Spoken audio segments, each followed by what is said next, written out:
What's going on, everybody? It's your boy Shuggy from Shook Earth Media, and today we're talking about Tales of the Walking Dead Episode 2. The second episode has dropped today on AMC+. The first episode airs tonight on cable. You can check out my previous review of the first episode. Suffice it to say, I think we've completed the story arc, and Walking Dead is now a parody of itself. And now we're just making full-blown, ridiculous comedies in the Walking Dead universe. Now, I gotta say, this episode, if it wasn't in the Walking Dead universe, I wouldn't really have too many problems with it. It's funny. We're gonna get into some of the positives. I last week, or not last week, but Thursday with the first episode, I was talking about how the characters were so over the top and ridiculous, and I thought that maybe this episode would have that too. And they are over the top, but this character type, this personality type, these Karens, it's the walking Karens in this episode. It's not that far-fetched. They're not that ridiculous. I mean, we've seen all these Karen videos over the past couple of years. It's really not that bad, and they give them a decent story arc. So we're gonna get into that a little bit as we go. But the premise of this episode is really La La Land weird. I don't like it. I'm never going to accept a time loop storyline in the Walking Dead universe. And that's what it is. We get the same day looped over and over again, Groundhog Day, which, I mean, honestly, that type of storyline has limited capacity. But it can work. I mean, the Groundhog Day was a decent movie. I like the episode of Stargate, Window of Opportunity with the time loop. That's one of my favorite episodes. It can work, but it's like a fantasy sci-fi concept, and we're applying it to what's supposed to be a grounded, realistic show, and it really makes me concerned about what's going on in the future. And so much of this, what happens in this episode is played off for laughs. That's why I was thinking it feels like a comedy movie. It feels like a parody somebody made, a fan made of The Walking Dead. That's what it feels like. So I don't like it. But we're going to get into some of the positives because it's not all bad. And this review might be a little bit shorter because there's a lot less to get into. But let's just break into the episode. So we got an insurance company, and our two main characters here are named Blair and Gina. This is Blair on the right that you previously saw. She's the Mega Karen. And then a Karen in training here is Gina, okay? So they hate each other, and the outbreak is starting. We get, a news report that's like, oh, the president's about to make an announcement, yada, yada, and there's a gas shortage and all this stuff. So we just get... it's a little disappointing to get just like a radio show, and that's all we get as far as the outbreak goes. But the setup for this episode... I don't know. I didn't mind it until we started doing the time loop thing. So it's not terribly subtle. Gina's got on her computer pulled up her theory about why the time loop happens. It's like shared delusions. It's a real condition, like that is the name of it, and it's actually the name of the Joker 2 movie. What is it? Philly Ado or whatever. So it's... I don't really buy that as a premise. If you want me to actually accept that they actually shared this delusion, it's a bit far-fetched to me. But, I don't mind the setup here. The story arc kind of works in the sense like, oh, they're selfish assholes. And then as the story goes, as they deal with this traumatic, desperate situation, things start to turn around and they each make personal growth. So I don't actually hate that part of it, the drama aspect. We'll get back to it later, but the time loop part is it's just so hokey. It takes me out of it. But they're at an insurance company, and Blair's like, just to demonstrate right off the bat how selfish she is. She's like, yeah, this actually might be good for us statistically because if people are scared, they're gonna buy insurance. So I don't really hate that. Again, this personality type, we know it exists, right? We know people like this, so I don't hate it that much. And but here's where things start to fall apart. Okay, so we're at this mini mart, and I think this is a tie-in with the first season. In the first scene, Blair's like, oh, the CDC is right down the road, and they're in Atlanta, and I think the fuel tanker that we see at the end of that's the subject of this episode. We see it get blown up at the end, and I think the fuel tanker, we've seen it in maybe the first episode of the show, of the original show. So this is a tie-in with the first season, and it's like a little callback. You know, that I like little Easter eggs like that. That's fine. You know, so I can appreciate that. I'm not sure if this is the exact same location, but Gina comes here to the gas station, and you know, and then she has an argument with Blair, and Blair's like, "Why aren't you at work?" and fires her and stuff. And then like here, I don't know what the fuck is going on. Okay, she pulls out a shotgun, and is like, "I'm gonna steal this fuel tank." Why? I don't understand, dude. I don't know. At first I thought it was because she can't. There's a car parked behind hers, and I was like, "Girl, you could just like maneuver. You can maneuver your way out of there." I don't know. It's really extreme. She goes like really extreme right away. So you know she's in the moral context right away. She's like a thief. You know, an armed robber. She could get somebody killed doing what she's doing. We know it's loaded because the gun goes off in this episode. So, yeah, I mean, in the apocalypse, what she's doing doesn't look so bad, but, you know, we're right at the beginning. Nobody really knows what's happening at this point. So, I don't know. It's a bridge too far for me. I'm already like, I hate this character. There's nobody really to latch onto that I like. But that part's okay. And then here we get the worst cop of all time. There's somebody with a gun, who's trying to rob the fuel tanker, and he he puts his gun away. He draws his gun, and then he approaches her. She hasn't dropped the gun at all. She's aiming it at somebody, and he puts his gun in his holster. Worst cop of all time. Bro, just shoot her already. Okay? Tell her put the gun down. If she doesn't put the gun down, you gotta shoot her, man, because she could fucking kill that dude, and obviously pointing a gun at the fuel tanker might explode. Whatever. Worst cop of all time. We'll just accept that. Okay? But we this is when the time loop starts. The tanker blows up. The effects not too great. Not that great. But that's okay. And then we start with the time loop stuff, you know, and like I said, if it wasn't Walking Dead, I wouldn't really have an issue with it. It's, you know, I don't mind this storyline. It's a bit tropey. Like I said, there's not that many places you can go with it. But, yeah, for The Walking Dead, it's just, like, so out of left field, and I really hope we don't do more, like, fantasy sci-fi things with Walking Dead, because honestly, I'm out. If they do lots of stuff like this, I'm out. For a one-off, I mean, I'm glad they did something different. You know, I'm glad it's not just another tropey thing like we got in the previous episode. It's something new. It's fresh. I like that they're trying new things. I guess that's what the point of the show is. So, you know, like I said, if it's an anthology show. So if you don't like one episode, maybe you'll like the next one. So they're trying new things, and I think they want to see how the fans react. So, but yeah, the subplot with Blair and her fiance, I actually really like, because he shows that he's a coward. Like, he does not get out to help his fiance at all. Like, he stays in the car during this insane altercation. And newsflash, guys, women want you to protect them. Even if they say they don't, they're lying, okay? But yeah, anyways, I like the zombie here that we see a lot. You know, we get a nice kill here. But I would have preferred if it wasn't a time loop storyline and we were just with these characters in a sequence. Like, I mean, she kills the dude at one point. She steals the tanker. We're looping back and forth. It's just a really hokey premise, and it like the suspension of disbelief is really, really, really, really stretched.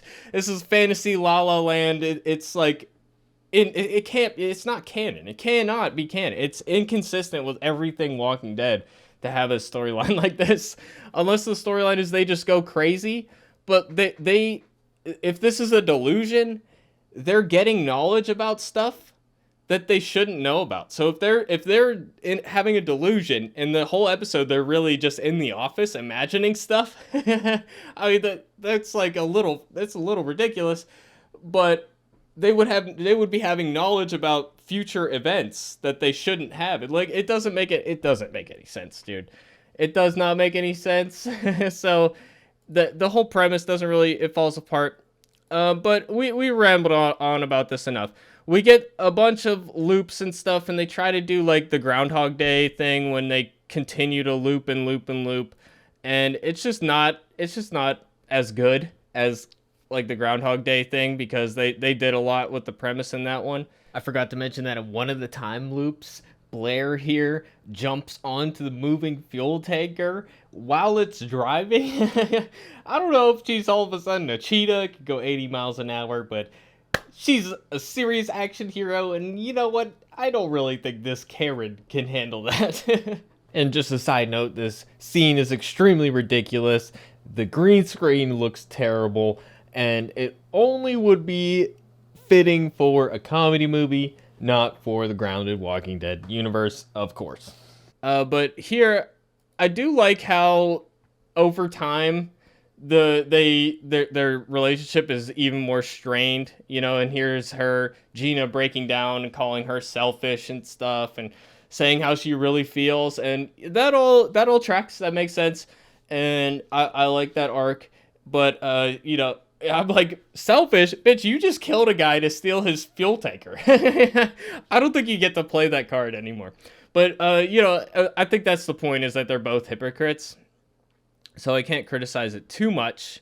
So, yeah, and then we get more time loops, and she manages to get her arrested, which is like, I would feel like the cops at this point, if the insurance company's phone lines are flooded, it doesn't make sense that she would be able to just get through to the cops like that. But again, we're in La La Land. It's a delusion. It's not even real. So, fuck it. Anything can happen, I guess. I'm trying to apply logic to a situation that is not logical. I actually didn't even notice that was happening. There's a fist fight going on. I didn't even know. One thing I wanted to add real quick was that this person that gets bit by the zombie at the gas station that we see over and over again, I find it odd that our two main characters do absolutely nothing to try to help them at any point until a certain point in the episode where they decide to change the loop, and then they turn around and the cop that they sent to try to save her doesn't succeed in doing so, and all of a sudden they're like, you were supposed to save her. It's like, oh, now you care. Okay. It just seemed a bit odd. So I kind of like how they try to do something different, but the time loop ends up happening anyway, you know, and the explosion happens anyway. So that's all well and good. And, you know, if you buy into the time loop thing, you have to do this, basically. They try to break the cycle, and it doesn't work. And then we get, you know, the kind of break after that last time. They take a loop off. If you've ever seen the Stargate episode, I'm taking this loop off. So you have to have this in the time loop story. Like I said, it's very conventional as far as the time loop story goes. It follows all the beats pretty much exactly. So, you know, it's if you're into sci-fi, fantasy type of stuff, you're used to the storyline. So it feels experimental for Walking Dead because it's out of the blue. It's something completely different. But if you're, as far as time loop storyline goes, it's very structured. It's very typical. So that's the one criticism I would have. And then here we start to see some personal growth with Blair, and this is the kind of the point where I actually start to like the episode a little bit.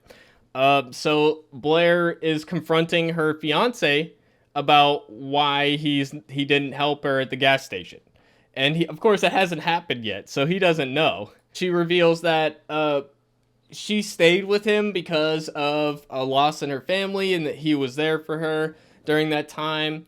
But this subplot really sticks. It works 100%. I like it. And when we get the heart-to-heart at the end, when Gina and Blair both admit their failures, it really, really works. And this suicide that we get in the trailer, it felt really weird at the time that they would show one of their major characters getting killed off, but it kind of makes sense now because it's like a red herring, you know, with the time loop thing.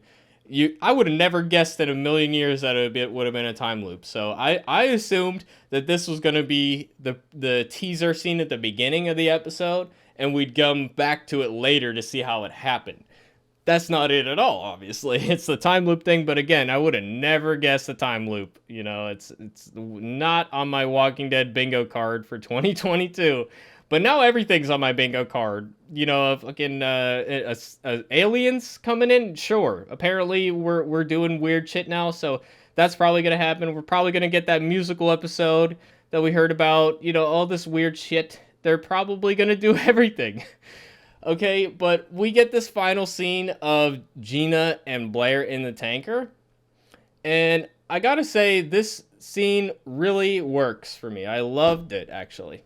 So that's where I say, like, if this was its own thing and not Walking Dead, I wouldn't really have an issue with the time loop story. I wouldn't have an issue with a lot of the hokiness of what's going on. I wouldn't have an issue with it because I can suspend disbelief if it's its own self-contained universe. Walking Dead has a 11-year, 12-year history, even further if you count the comics in that, and this does not fit in that whatsoever. But on its own, it would be fine. And I actually like the personal growth here, you know, them admitting their own cowardice, you know, and the fact that they don't understand each other like how they should. Gina, you know, is trying to go back to save her family. I don't know why she needs a fuel tanker to do that. I mean, is she's going to a park in Atlanta? Like, how far away is that? Like, is she out of gas or something? I don't know. They don't really explain why she needs this fuel tanker. That's the one thing that doesn't really work. But I really like how she's like, I was a coward. I went to school for marketing, and I let myself become complacent. I mean, this is stuff that we can all relate to. And the psychology of it, these are good characters. The arc is good. If you took them out of the time loop storyline and gave them their own regular story arc, I might have given this episode good marks. So, yeah, that's pretty much it. And I really like the conclusion as well. You know, they decide they want to do something brave at the end. Of course, they're driving through to the city, and they break through a police barricade. But then they say, oh, we're still cowards because we're really scared. I would say with the caveat, being brave doesn't mean you're not scared. In fact, if you're not scared, you're just kind of crazy. So being brave means being scared and doing the right thing anyway. And that's kind of what they do. Although it's a little hokey, but we'll get to that in a second. But there's a horde coming, and people are getting chased out of their cars. I like seeing the origin of why the cars are all stuck in a row like that, like we see in the first episode of the original show. That works. You know, I like seeing that. And this fuel tanker, I believe we've seen it before, but they decide they're going to try to stop the herd, and they're going to use the gas in the fuel canister to do that. And they unload the gas on the cars. They blow it up. Again, this is where it's like, oh, it's definitely a comedy movie, because she drops the cigarette on the fuel and it doesn't explode, and then they have to burn her thing. These are things that are tropes in comedies, and it just rings as corny in a something that's traditionally a non-comedy thing. But you know, it kind of works. It just takes me out of it a bit. And then the fuel tanker blows up anyway, because of course it does. And I was gonna make a major point about, dude, that fuel tanker would definitely explode, but it does, of course. And I like that it blows up, but again, it's hokey because they're right here. They're definitely fucking dead, but they survive it. That's why it's like, it's a comedy thing. If it's a comedy short film on its own, you can buy into. It's not supposed to be realistic. In fact, the fact it's not realistic is the joke. So again, like I said, if it wasn't Walking Dead, I wouldn't have an issue with it, because it's kind of funny. You know, I appreciate the humor in it. It just like doesn't work for the Walking Dead universe. But I like that this is how they broke the time loop, etc. And now they have this new understanding, but they are still like not friends. So they continue to bicker towards the end, but they're gonna go off to find Gina's family. So again, it's a mixed bag. It's not. I didn't hate it as much as last week, and the fact they tried something new, I appreciate it. But I don't want more like fantasy hokey storylines for Walking Dead. Just make a new franchise at that point. Just make it its own thing. It doesn't have to be Walking Dead. In conclusion, I'm calling for a complete and total shutdown on Walking Dead spinoffs until we can find out what the hell is going on. So that's where I'm at with it, guys. Let me know what you think in the comment section down below. A lot of people seem to like the last week's episode more than I did. And I'd be curious to see how people feel about this one. So let me know what you think in the comment section down below. If you like Walking Dead content, definitely keep it locked on Shook Earth Media. Hit me with a sub and the like, and I hope to hear your opinions in the comment section down below. With that, it's been your boy Shooky, and I'll see you guys in the next one.